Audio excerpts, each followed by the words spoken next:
Hello, my name is Vigan City, and I am from Academy International Ilocos Sur. And the title of my piece is Tug of War. I remember growing up playing tug of war. There would be two teams and one rope, and each with pulled till they were sore. They swore that they would be one to win, and in the end, so there were no ties, there was no overtime in tug of war. So we would fight with all of our muscles and we'd wrestle through mud with our fingers held tight. We would fight like our lives depended on it.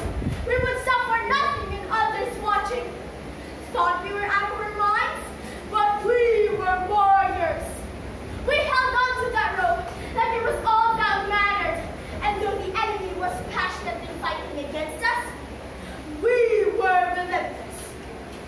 And now, it's been a few years since I've played tug of war, but my life has become a lot like this game.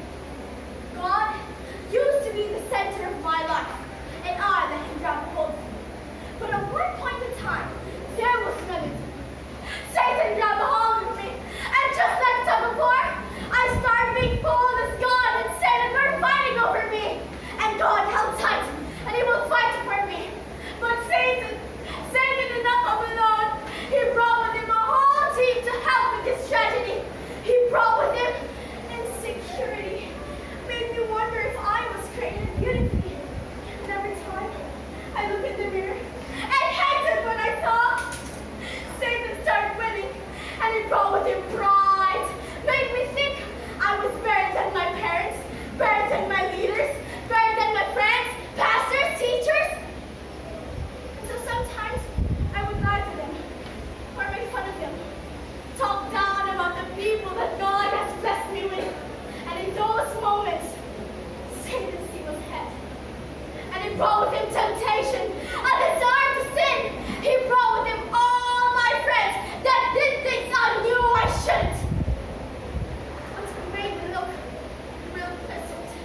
I looked more like fun than sinfulness. And in those moments of weakness, Satan smiled as he pulled me in with sickness and death to make me wonder if God even noticed. With failures, making me wonder if God would ever forgive me. With the busy schedule.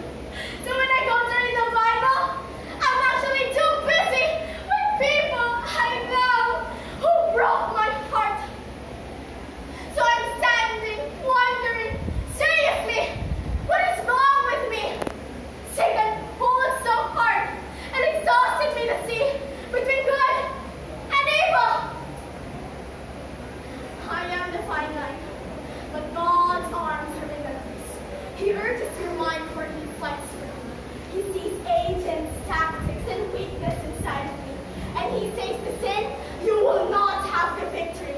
And with the same hands that created the world and parted the Red Seas, he holds on to his child like a rope, and he won't let go. He brings with him compassion, because he knows that living in this world isn't easy.